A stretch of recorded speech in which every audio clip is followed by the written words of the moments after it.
नमस्कार, आपका स्वागत है। हिंदू पंचांग के अनुसार हर साल के कार्तिक मास के शुक्ल पक्ष की षष्ठी तिथि को छठ पूजा का आयोजन किया जाता है। मुख्यतः 3 दिनों तक चलने वाले इस पर्व में सूर्य देव की पूजा की जाती है। इसी कारण से इसे सूर्य षष्ठी भी कहा जाता है। प्रतिवर्ष दिवाली के 6 दिन बाद छठ पूजा का आयोजन होता है। ऐसे में इस वर्ष यानी कि 2021 में छठ पूजा बुधवार 10 नवंबर को मनाई जाएगी। माना जाता है कि छठ पूजा सूर्य देव और उनकी बहन माता छठी, जिन्हें मां उषा भी कहा जाता है, उनकी उपासना का पर्व है। इस व्रत में सूर्य देव की उपासना करने का सबसे अधिक महत्व है और माना जाता है माता छठी बहुत ही दुलारी और चंचल है, इसलिए किसी भी प्रकार की गलती से वे जल्दी रुष्ट हो जाती है। इसलिए इस व्रत के नियम बहुत ही सावधानी पूर्वक बनाए गए हैं और उन्हें पूरी निष्ठा के साथ पालन भी करना चाहिए। कहा गया है कि छठ का पर्व संतान प्राप्ति और संतान के उज्जवल भविष्य के लिए बहुत ही लाभदायी होता है। जो महिलाएं और पुरुष इस व्रत को पूरी श्रद्धा और भावना के साथ रखते हैं, माता छठी उनकी मनोकामना अवश्य ही पूर्ण करती है। व्रत का पालन करते समय कुछ बातों का जरूर ख्याल रखना चाहिए। तो आइए जान लेते हैं कुछ ऐसे कार्यों के बारे में जो आपको छठ पर्व के दौरान भूल से भी करने नहीं चाहिए, नहीं तो इसके दुष्परिणाम आपको भुगतने पड़ सकते हैं। 8 नवंबर सोमवार को नहाय खाए से छठ पूजा का प्रारंभ होगा। वही इसके अगले दिन यानी 9 नवंबर मंगलवार को खरना, फिर 10 नवंबर बुधवार के दिन छठ पूजा, डूबते सूर्य को अर्घ्य देना। वही आखिरी दिन यानी बृहस्पतिवार 11 नवंबर को उगते हुए सूर्य को अर्घ्य देकर छठ पूजा का समापन होगा। तो चलिए जान लेते हैं छठ पर्व के दौरान हमें कौन से नियमों का पालन करना चाहिए ताकि माता छठी और सूर्य देव की हमें संपूर्ण कृपा प्राप्त हो। पहली बात, जानकारों के अनुसार छठ पूजा का कोई भी सामान छूने नहीं देना चाहिए। इसका कारण यह है कि वह कई बार बिना हाथ धोए यानी गंदे हाथों से ही सामान छू सकते हैं। यदि गलती से किसी बच्चे द्वारा ऐसा हो जाता है तो ध्यान रखें कि ऐसा सामान पूजा में इस्तेमाल ना करें। दूसरी बात, छठ पूजा के समय व्रती या परिवार के सदस्यों के साथ कभी भी अभद्र भाषा का प्रयोग ना करें। साथ ही इस दौरान वाद विवाद की स्थिति से बचते हुए किसी के भी साथ लड़ाई झगड़ा ना करें। इसका कारण यह है कि ऐसा करने से मन में नकारात्मकता भर जाती है और छठ पूजा मन में सकारात्मक विचारों के साथ ही की जानी चाहिए, तभी सूर्य देव की कृपा प्राप्त होती है। तीसरी बात, छठ पर्व के दौरान जो महिलाएं छठ मैया का व्रत रखती है वह इन सभी 4 दिनों तक पलंग या चारपाई पर न सोते हुए जमीन पर ही कपड़ा बिछाकर सोए।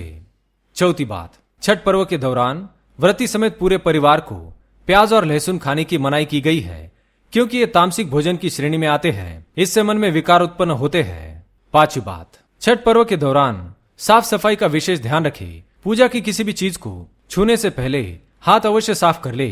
छठी बात, छठ मैया का व्रत रखने वाले अर्घ्य देने से पहले भोजन ना करे या किसी भी प्रकार का अन्न ना खाए। सातवीं बात, छठ पर्व के दौरान मांस मदिरा सहित किसी भी तरह के नशे से दूर रहे। माना जाता है कि ऐसा करने वाले से छठी मैया रुष्ट हो जाती है। आठवीं बात, छठ पूजा में फल खाने की मनाही है। ऐसे में फल तभी खाए जा सकते हैं जब पूजा पूर्ण हो गई हो। नवीं बात, इस पर्व के दौरान सूर्य को अर्घ्य देना बहुत आवश्यक है।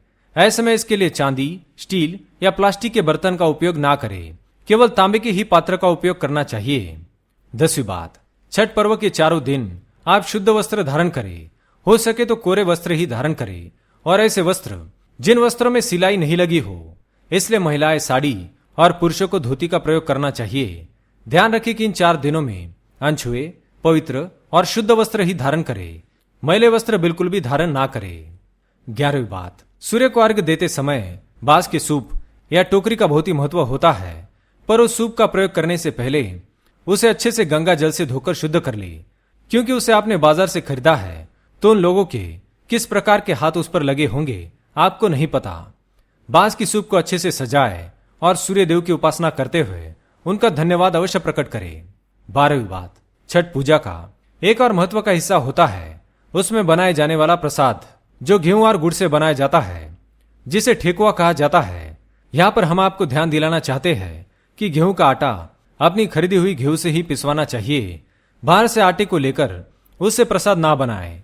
गेहूं को खरीदकर उसे सबसे पहले सूर्य देव के धूप में सुखा ले और ध्यान दे कि किसी का पैर या पक्षी उस पर चोंच ना मारे।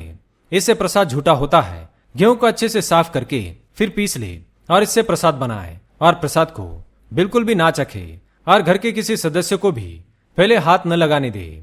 व्रत के समापन के बाद कई लोग दान देना भूल जाते हैं या जरूरी नहीं समझते, किंतु कृपया ऐसी गलती ना करें। अपने सामर्थ्य के अनुसार दान अवश्य करें और छठ पूजा के विधिवत समापन का आनंद ले। इससे छठी मैया आप पर अवश्य प्रसन्न होंगी और आपके जीवन से दुख, दरिद्रता, नकारात्मकता और क्लेश दूर हो जाएंगे। आशा करते हैं कि यह जानकारी आपको अच्छी लगी होगी। वीडियो पसंद आए तो लाइक करें, कमेंट में जय छठी मैया, जय सूर्यदेव अवश्य लिखें। साथ ही चैनल को सब्सक्राइब करें। धन्यवाद।